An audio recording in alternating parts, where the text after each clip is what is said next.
जय सिया राम। हनुमान जी की महिमा के क्या कहने। हनुमान जी की पूजा आराधना करने वाला व्यक्ति, उनका भक्त कभी भी निराश नहीं रहता, कभी भी हताश नहीं होता और जीवन में सफलता उसके कदम चूमती है। हनुमान चालीसा में गोस्वामी तुलसीदास जी ने साफ तौर पे लिखा भी है, जो दायक फल चार, यानी जो चार पुरुषार्थ हैं वो सब देने वाला है हनुमान चालीसा। ऐतिहासिक दृष्टि से देखें तो ऐसा कहा जाता है कि गोस्वामी तुलसीदास जी की जो पहली रचना है वो हनुमान चालीसा है और उसके बाद से हनुमान जी की कृपा उन पर बरसनी शुरू हो गई और अपने आप में स्वयं सिद्ध है, यानी एक एक चौपाई इसकी एक मंत्र है, स्वयं सिद्ध है।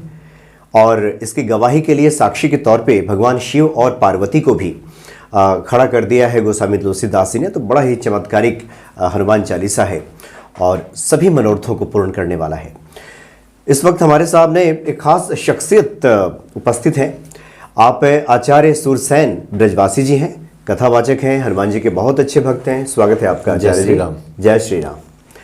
आचार्य जी से आज हमने आग्रह किया है कि आप, और भक्तों का भी आग्रह कई बार रहा है कि हनुमान चालीसा के बारे में एक बार विस्तृत चर्चा हो कि हनुमान चालीसा को लेकर के अगर कोई भक्त उसका पाठ करता है तो उसका क्या फलाफल की प्राप्ति होती है, किस प्रकार से इसका पाठ किया जाए, कितने दिनों में यह माना जाए या कितने पाठ करने के बाद माना जाए कि इससे सिद्धि प्राप्त हो जाती है, सकल मनोरथ पूर्ण हो जाता है। इन तमाम बातों के बारे में जानकारी आज आचार्य जी देंगे। आचार्य जी, जैसे कि मैंने शुरू में ही कहा, भगवान शिव और पार्वती जी तो इसके साक्षी हैं, गवाह हैं। अब कहने की क्या आवश्यकता बचती है कि कितना चमत्कारिक है हनुमान चालीसा। आप क्या हनुमान चालीसा के बारे में बताने जा रहे हैं? देखिए, हनुमान चालीसा जैसे आपने कहा कि एक एक चौपाई एक एक मंत्र है। हनुमान चालीसा की विशेषता यह है कि आप देखिए, पूरा रामचरितमानस 7 कांड में विस्तृत है और उसमें से जो सार निकाला वो गोस्वामी जी ने वो सुंदरकांड निकाला। 7 कांड का जो सार है वो सुंदरकांड है। वो 3 घंटे के समय में आप उसको 2 घंटे के समय में, 1 घंटे के समय में, आप जैसी आपकी श्रद्धा है उतने समय में उसका पाठ कर सकते हैं। लेकिन क्योंकि कलियुगी मनुष्य हैं हम लोग, हमारे पास फेसबुक व्हाट्सएप देखने के लिए तो समय है लेकिन उस सब के लिए समय नहीं है। तो इसका भी जो मानिए हनुमान जी की कृपा से गोस्वामी ने दूरदृष्टि रखते हुए कि कलयुग का जब समय होगा तो व्यक्ति का मन इतना समय नहीं लगेगा, तो उन्होंने जो सुंदरकांड का भी जो सार है वो हनुमान चालीसा उसको प्रकट किया। और हनुमान चालीसा अपने आप में चमत्कार है। जैसे हम देखते हैं आम का पेड़ बहुत विशाल होता है, इधर उधर चारों तरफ टहनियां फैली हुई हैं, लेकिन उसके ऊपर जो फल आता है उस फल का प्रभाव एक अलग ही होता है। तो रामायण एक विशाल वृक्ष है, सुंदरकांड उसके ऊपर बड़ी बड़ी जो टहनियां डालियां हैं वो हैं 7 कांड, और उनके ऊपर जो स्वादिष्ट फल जो आम दिखाई दे रहा है वो हनुमान चालीसा, वो हनुमान चालीसा है। क्योंकि जो संपूर्ण वृक्ष का जो सार है वो आपको फल में नजर आता है। आप फल खा के बता सकते हैं अमुक वृक्ष का फल है, हाँ, कि कैसा वृक्ष है, कैसा वृक्ष है। आप उस वृक्ष की गुणवत्ता को उसके फल के आधार पर बता सकते हैं कि वृक्ष वास्तव में अच्छा है। आपको वृक्ष की परख करनी है तो फल खा के आप परख करते हैं, मीठा है, खट्टा है, कैसा है। तो उसी तरह से हनुमान चालीसा है हमारे बीच में। और हनुमान चालीसा का भी शुभारंभ आप देखिए कितना सुंदर किया है गोस्वामी जी ने। श्री गुरु चरण सरोज रज, निज मन मुकुर सुधार, बरनौ रघुवर विमल जसो, जो दायक फल चार। श्री गुरु, आप ग्रंथ का प्रारंभ देखिए, श्री शब्द के साथ में है। श्री यहाँ शक्ति को कहा जाता है, श्री यहाँ लक्ष्मी को कहा जाता है, और बाबा की नजर में जो श्री है वो सीता है। उभय भीच सिय सो हैं कैसे, ब्रह्म जीव बिच माया जैसे। तो उन्होंने कहा कि राम और लक्ष्मण के बीच में सिया शक्ति ऐसे सुशोभित है, ब्रह्म और जीव के बीच में जैसे माया। तो ये जो सबसे पहले वो गुरु से भी पहले श्री को वंदन कर रहे हैं, शक्ति को वंदन कर रहे हैं। क्योंकि श्री क्या है, श्री सीता का स्वरूप है। और सीता क्या है, सीता मति प्रदाता है। अच्छा, जब गोस्वामी जी ने रामचरितमानस का वर्णन किया तो उन्होंने पूछा सीता से क्या मिलता है, तो बताया गया कि सीता आपकी बुद्धि को देती है, मति को देती है। तो गुरु से पहले वो बुद्धि के लिए आग्रह कर रहे हैं मां जानकी से, क्योंकि आपके पास बुद्धि होगी तभी आप पुरुषार्थ या परमार्थ जो भी करना चाहते हैं वो कर सकते हैं। अगर बुद्धि पथभ्रष्ट हो जाती है तो व्यक्ति निरर्थक अकारण ही बेकार हो जाता है। तो सबसे पहले उन्होंने श्री को वंदन किया, श्री को प्रणाम किया, श्री को नमस्कार किया। श्री गुरु चरण सरोज रज, निज मन मुकुर सुधार, बरनौ रघुवर विमल जसो जोदायक फल चार। तो वो श्री के शक्ति के स्वरूप में उन्होंने सर्वप्रथम प्रणाम किया। उसके बाद गुरु का नंबर आया। तो बाबा कहते हैं कि मैंने गुरु को प्रणाम नहीं किया, वो कहते हैं श्री गुरु चरण सरोज रज। अच्छा, गुरु को नहीं नमस्कार किया, गुरु की चरणों की रज को, क्योंकि वो कहते हैं गुरु साक्षात परब्रह्म, गुरु तो परब्रह्म है। और जब आपको ईश्वर मिल जाएगा तो आप तो एक योग्य हो गए, आप तो एक श्रेष्ठ हो गए, क्योंकि आपको श्रेष्ठ आंखों से, श्रेष्ठ बुद्धि से और श्रेष्ठ शरीर से ही ईश्वर को मिल सकते हैं। आप साधारण बुद्धि से, साधारण शरीर के साथ में आप ईश्वर से नहीं मिल सकते। तो ईश्वर का स्वरूप है, क्योंकि गुरु साक्षात परब्रह्म तस्मै श्री गुरुवे नमः। तो वो जो गुरु का स्वरूप है, इसलिए बाबा कहते हैं कि मैं तो गुरु की चरण रज को प्रणाम कर रहा हूं। बाबा ने जब रामचरितमानस का प्रारंभ किया तभी भी गुरु के चरण रज को ही प्रणाम किया, मतलब चरणों की धूली। हाँ, चरणों की जो धूली है, चरण रज, रज का भाव धूली से है, धूली से। हाँ, रज का भाव रजोगुण से भी है। रज, आप यहां पर बाबा कहते हैं कि श्री गुरु चरण सरोज रज, मैं उनकी चरणों की धूली को मस्त प्रणाम करता हूं। कैसी धूली है, कैसी पावन धूली है कि आपने हम सब जानते हैं अहिल्या के बारे में। अहिल्या मन उनका लालयित हुआ, कामी हुआ, बुद्धि थोड़ा सा भ्रमित हुई, इंद्र के प्रति आकर्षण पैदा हुआ और सारांश यह रहा कि वह पत्थर की शिला बन गई। तो उस समय भी गुरुदेव ने, विश्वामित्र ने राम जी से यह कहा कि चरण कमल रज चाहती कृपा करहूं रघुवीर। वो कहते हैं कि ये आपके चरणों की रज चाहती है, आपको नहीं चाहती है। आपकी आवश्यकता नहीं है अहिल्या को, आपके चरणों की रज की आवश्यकता है। क्यों? क्योंकि आपकी चरणों की रज का प्रभाव इतना प्रबल है, इतना श्रेष्ठ है कि ये मति को सुधारने वाला है, बुद्धि को शुद्ध करने वाला है। जो अहिल्या की बुद्धि अशुद्ध हो गई थी, अब उसे शुद्धि की आवश्यकता है, तो आपके चरणों की रज चाहिए।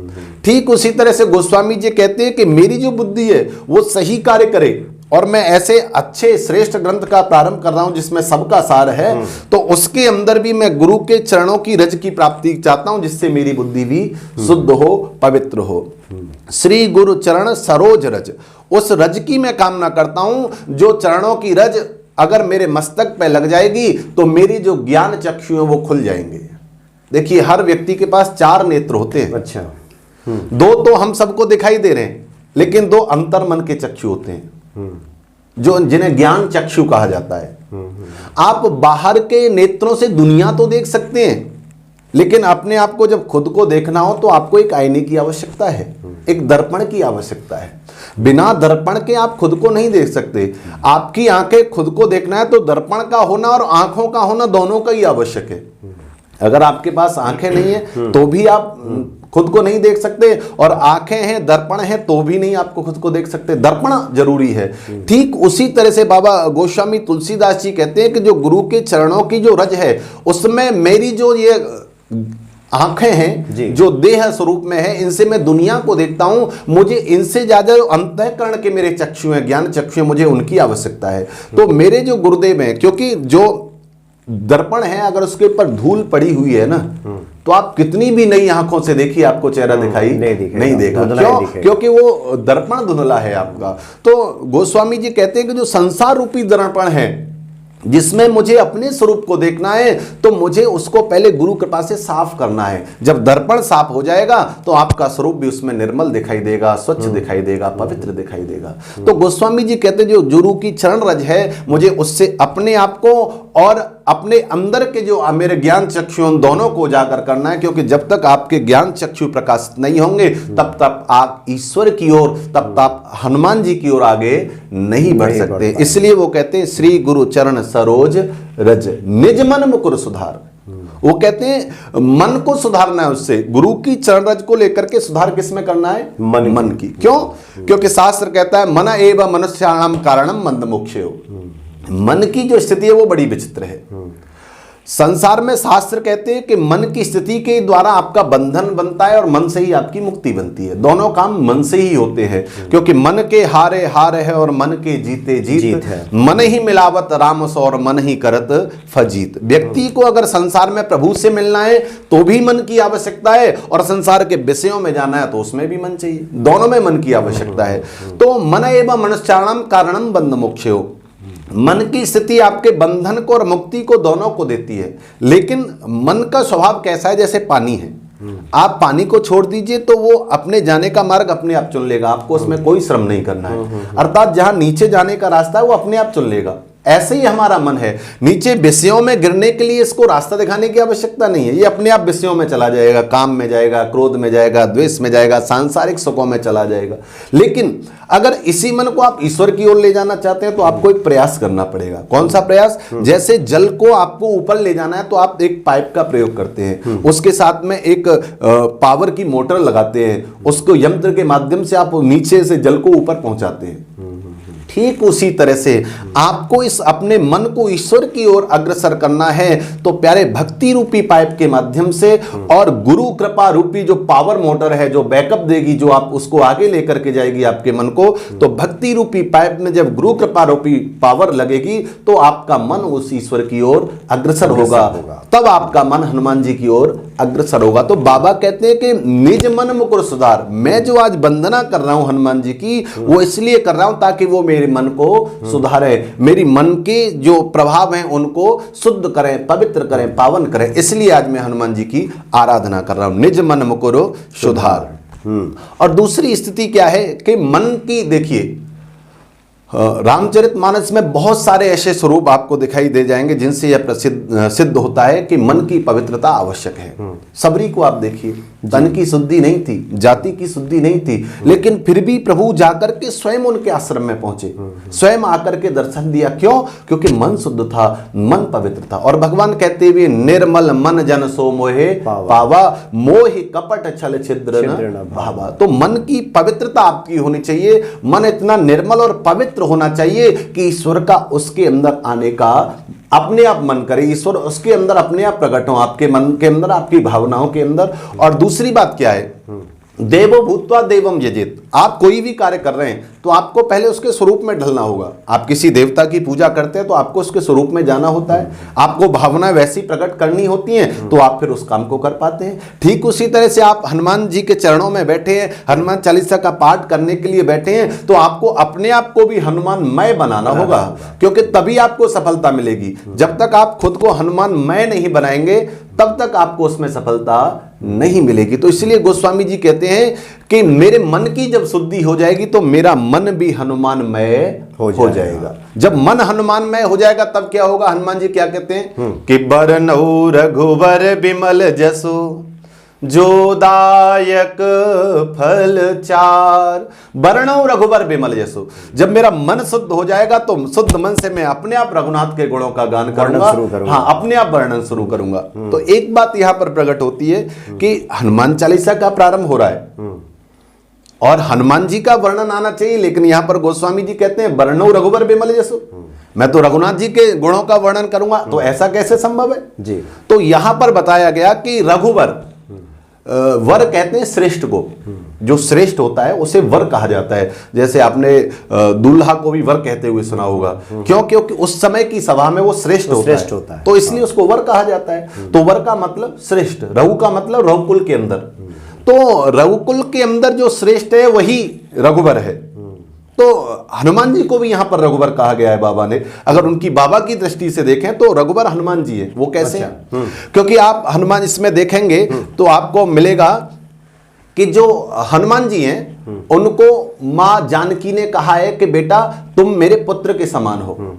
जब हनुमान जी अशोक वाटिका में गए और जाकर के वहां पर नाना प्रकार से जब संवाद हुआ, कहा मैया मुझे भूख लगी है, मैं फल खाना चाहता हूं, तो मैया जानकी ने उस समय कहा था बेटा आप फल तो खा लोगे लेकिन यहां पर राक्षस बहुत रहते हैं जो वनों की रखवाली करते हैं। तो वहां पर सुत शब्द का प्रयोग किया है। सुत माने बेटा होता है। जी, बिल्कुल। और राम जी ने भी कहा है कि तुम मेरे बेटे हो, तुम मेरे बेटे के समान हो, तुम मेरे भाई के समान हो, तुम मेरे बंधु के समान हो। तो इस प्रकार से जो हनुमान जी ने कहा है उसके लिए राम जी ने जब ये बात कही कि आप मेरे बेटे के समान हो, आप मेरे अपने हो, आप मेरे रकुल के शिरोमणि हो, तो उससे यह प्रसिद्ध होता है कि वह राम जी के ही पुत्र के स्वरूप में है। पुत्र दो प्रकार के होते हैं, एक औरस पुत्र जो आपने खुद पैदा किया है, एक दत्तक पुत्र जिसे आप अपना बेटा मान लेते हैं, स्वीकार कर लेते हैं। तो लव कुश तो बहुत बाद में पैदा हुए, उससे पहले हनुमान जी ही राम जी के बेटे थे। उन्होंने उन्हें अपना हमेशा बेटा ही माना है। जिस किसी को भी कहा तो यही कहा है कि ये मेरे बेटे के समान है। तो ऐसे जो हनुमान जी हैं, तो बाबा तुलसीदास जी कहते हैं कि बरनऊ रघुवर बिमल जसो। तो ऐसे जो रघुवर हैं, अर्थात जिन राम जी के लिए भी जो श्रेष्ठ हैं, राम जी जिनका नाम लेकर के अपना गर्व से सीना चौड़ा करते हैं कि मेरा हनुमान आ गया, ऐसे जो हनुमान जी उनके मैं गुणों का वर्णन करने के लिए जा रहा हूं। और जोदायक फलचार, देखिए यहां पर आपने भी बहुत सारे ग्रंथ पढ़े हैं, मैंने भी बहुत सारे ग्रंथ पढ़े हैं, लेकिन जितने ग्रंथ आपने पढ़े हैं उस ग्रंथ में सबसे पहले कथा होती है, जिसके नाम के आधार पर ग्रंथ है उसका वर्णन होता है, और उसके अंत में जब आप जाते हैं तो उसके अंदर आपको उसका फल मिलता है कि भाई अमुक आपने जो कथा सुनी है या अमुक जो आपने लीलाएं देखी उसका फल यह है। अंत में सारांश जो होता है उसमें फल होता है, फलश्रुति होती है। लेकिन जो हनुमान जी का जो स्वरूप है, ये जो हनुमान चालीसा, इसके अंदर बाबा ने पहले दोहे में कह दिया जोदायक फलचार। अगर आप इस हनुमान चालीसा का पाठ करेंगे तो आपको 4 फल मिलेंगे। पहले दोहे में कथा वर्णन नहीं की, पहले दोहे में फल बता दिया कि भैया आप करोगे तो ये मिलेगा, 4 फल मिलने वाले। 4 फल मिलने वाले हैं आपको। तो वो 4 फल क्या क्या है? शास्त्रों में कहा गया है कि वो 4 फल धर्म अर्थ काम और मोक्ष है। तो ये चारों पुरुषार्थ आपको चाहिए। देखो दुनिया में कोई भी ऐसा नहीं जिससे ये नहीं चाहिए, सबको धर्म चाहिए, हर आदमी धार्मिक होना चाहता है, अर्थ चाहिए, काम चाहिए, और अंत तो गत्वा मोक्ष भी सबको चाहिए। तो इसमें बाबा वर्णन करते हैं कि आपको धर्म चाहिए, तो धर्म क्या है? अगर एक लाइन में देखा जाए तो सहजम धर्म कौन्तेय जी, आप अपने सहज स्वभाव से रहें, आप अपनी सहज स्थिति में रहें, वही धर्म है। सहज स्थिति से मतलब जिसमें आपका कोई बनावटीपन नहीं है, जिसमें आपका कोई दिखावा नहीं है, आप अंदर भी वैसे ही और बाहर भी वैसे ही है। तो अगर आप इस स्थिति में रहते हैं तो सहजम धर्म कौन्ते है। गीता में कहा गया कि सहजम धर्म कौन्ते है। आप सहज स्थिति में रहते हैं तो आपने धर्म को धारण कर लिया है। जब आप कोई कपट नहीं कर रहे, जब आप कोई छल नहीं कर रहे, तो आप धर्म के मार्ग पर हैं। मनसा वाचा कर्मणा अगर एक है, मनसा वाचा कर्मणा आप एक हैं, अंदर से भी और बाहर से भी। अगर आपके अंदर कुछ है और बाहर कुछ है तो वो धर्म नहीं है, वो फिर दिखावा है, वो फिर दम्भ है, वो फिर पाखंड है। लेकिन धर्म की सात्विक सीधी सीधी परिभाषा है कि आप अंदर और बाहर मनसा वाचा कर्मणा एक रूप में रहिए तो आप धर्म को धारण करने वाले हैं। तो हनुमान जी की जब आप हनुमान चालीसा का पाठ करेंगे, जब हनुमान चालीसा की सेवा करेंगे, जब उसको आप हृदय में धारण करेंगे तो आपको धर्म की प्राप्ति हो जाएगी। अर्थात आप अंदर और बाहर दोनों से एक जैसे रहेंगे। जब आपको देखिए दुविधा कब आती है, हमें परेशानी कब होती है, जब हम अंदर से कुछ हैं और बाहर से कुछ हैं। जब हमें किसी सामने वाले को अंदर वाली स्थिति नहीं बतानी होती है तो हमारे मन में कई बार चलता रहता है कि गलती से ये बात न निकल जाए, ये हमारे अंदर ही बनी रहे और जो हम बताना चाह रहे हैं वही बते। तो व्यक्ति के अंदर घबराहट होने लग जाती है। लेकिन जब जो अंदर है और वही बाहर है तो फिर कोई घबराहट नहीं, फिर शांत चित्त है, फिर आदमी को विश्राम की प्राप्ति होती है जब धर्म के साथ में जुड़ता है। तो सहजम धर्म कौन्ते, आप सहज स्वरूप में रहिए, आप अपने वास्तविक रूप में रहिए, वही धर्म है। किस प्रकार से? हनुमान जी जब पूरे लंका में घूम लिए तो वो एक घर उन्होंने देखा विभीषण का, राम नाम अंकित ग्रह, शोभा वर्णन जाए, नव तुलसी का वृंदता देख हर्ष कपिराए। तो हनुमान जी देख के बड़े हर्षित हुए उस घर को। तो अगले क्षण उनके मन में भाव आया कहीं राक्षसों की माया तो नहीं है, क्योंकि ये पूरी माया नगरी है, कहीं ऐसा तो नहीं कोई माया रची हो। लेकिन उसी समय उन्होंने देखा कि प्रातः काल का समय है और उसी समय विभीषण जागे और राम नाम ते ही सुमिरन लागा कीना। अच्छा कीना, हाँ, हृदय हर्ष कपि सज्जन चीना। प्रातः काल होते ही जैसे ही जगे विभीषण जी, जगते ही राम नाम गाने लगे। तो उन्होंने देखा कि व्यक्ति जगा है और जगते ही राम का नाम ले रहा है। तो अर्थात जो व्यक्ति जिस समय जगता है उसमें सहज स्वरूप में होता है, अपने वास्तविक स्वरूप में होता है, कोई दिखावा नहीं होता, कोई पाखंड नहीं होता। तो हनुमान जी को विश्वास हो गया कि ये सहज स्वरूप में है, क्योंकि प्रातः काल का समय, जगने का समय जो होता है सहज समय होता है। अगर ये सहज समय में है तो वास्तव में ये राम का ही भक्त है, राम का ही दास है, क्योंकि राम का दास होता है वही प्रातः काल उठते ही प्रभु का नाम लेता है। तो सहज की परिभाषा ये है। तो पहला जो धर्म है वो सहज का है। धर्म की प्राप्ति करनी है तो आपको सहज होना है। आप सहज हो गए तो आपको धर्म को धारण कर लिया आपने, फिर कुछ करने की आवश्यकता नहीं है। दूसरा आता है अर्थ, धर्म अर्थ। अर्थ क्या है? जीवन की जो आवश्यक वस्तुएं हैं उनकी आवश्यकताओं की पूर्ति हो जाना ही अर्थ है। बिल्कुल। वैसे तो लोग कहते हैं कि धन होना चाहिए, धन से अर्थ है, लेकिन धन के साथ साथ आपको रोटी भी चाहिए, कपड़ा भी चाहिए, मकान भी चाहिए, और भी सारी जितनी आवश्यकताएं हैं जिनसे आपकी जीवन की पूर्ति होती है, वो सब अर्थ के मार्ग में आती हैं। अगर वो आपको मिल गए तो आपको बहुत ज्यादा इधर उधर भटकने की आवश्यकता नहीं है। आपको सहज स्वरूप से अपने खाने पीने रहने की व्यवस्था मिल रही है, तो आप कोई ऐसा प्रयास नहीं करेंगे जिससे अधर्म हो जाए, जिससे वो काम हो जाए जो आपको नहीं करना चाहिए, क्योंकि आपको सहज में वो मिल रहा है। तो इसलिए जो काम है, जो अर्थ है, उसकी परिभाषा मूल यही है कि आपकी जीवन की मूलभूत आवश्यकताओं की पूर्ति हो जाना ही आपके अर्थ की पूर्ति है। दूसरा आता है, तीसरा आता है काम। काम क्या है? तो काम की बड़ी सीधी सीधी परिभाषा है कि मन की जो कामनाएं हैं, जो आपकी मन की जो इच्छाएं, उनकी जो पूर्ति कर दे, वही आपका काम है। वैसे तो काम उसको कहा गया जिसको भगवान शंकर ने भस्म किया था, कामदेव के स्वरूप में उसको कहा गया। जिससे व्यक्ति कामांध हो जाता है, और कहा जाता है कामा तुराणाम न भयम न लज्जा, जब व्यक्ति कामांध हो जाता है तो न तो दुनिया का भय होता है, ना ही कोई लाज होती है।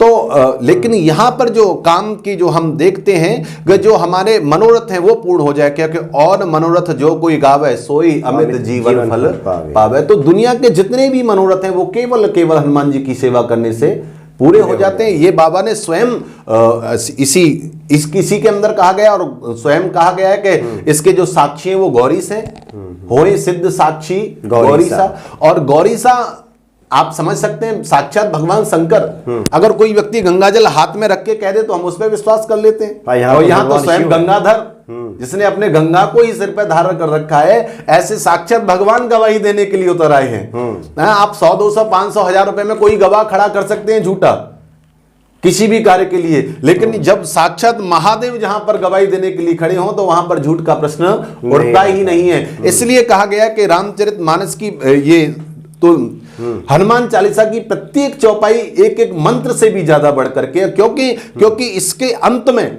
देखिए पूरी पहले चौपाइयां हुई, उसके साक्ष्य में अंत में जाकर के भगवान शंकर साक्षी हुए हैं।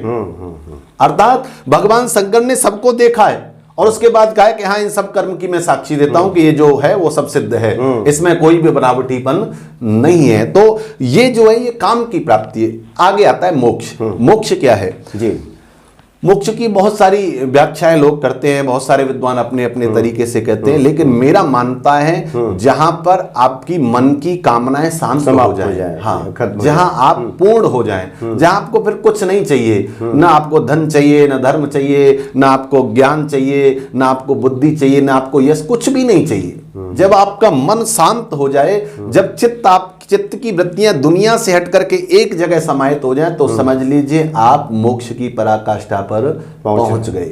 तो ये वो मोक्ष है जो पूर्ण हो जाता है, जो सिद्ध हो जाता है, जिसको पाने के बाद आप विश्राम भी शेष नहीं रहता, हाँ, जिसमें कोई शेष नहीं रहता, न कोई कामना शेष रहती, न कोई भावना शेष रहती, न लौकिक न पारलौकिक, कुछ भी जिसमें नहीं चाहिए आपको, वो मोक्ष की स्थिति में ले जाता है। तो ये जो हनुमान चालीसा जो है, इसमें बाबा ने इसलिए पहले दोहे में कह दिया है कि भैया बरनौ रघुवर विमल जसो जो दायक फल चार। इसलिए आप ये जो कामना करने के लिए बैठे हैं कि हमें क्या मिलेगा क्या नहीं मिलेगा, तो आपको सोचने की आवश्यकता नहीं है प्यारे, क्योंकि बाबा पहले ही दोहे में कह चुके हैं कि आपको चारों फल मिल जाएंगे, और चार से बढ़ करके दुनिया में कुछ भी नहीं है। अगर वो है तो वो केवल ईश्वर है जो भरत ने मांगा था प्रयागराज में जिस समय भरत जी पहुंचे, तो उन्होंने कहा कि हे प्रयागराज, हे महातीर्थ, मुझे आपसे कुछ मांगना है।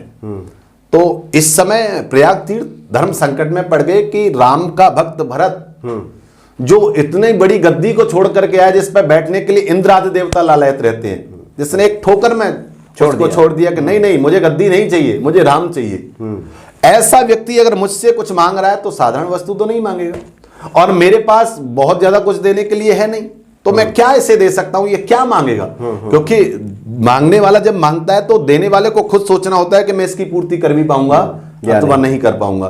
तो इसलिए वो सोच रहे, तो जो उनकी मांग थी वो बड़ी विलक्षण थी कि धर्म न अर्थ न काम रुचि गति न चाहो निर्वाण जन्म जन्म सिया राम पद, यह वर मांग हुआन।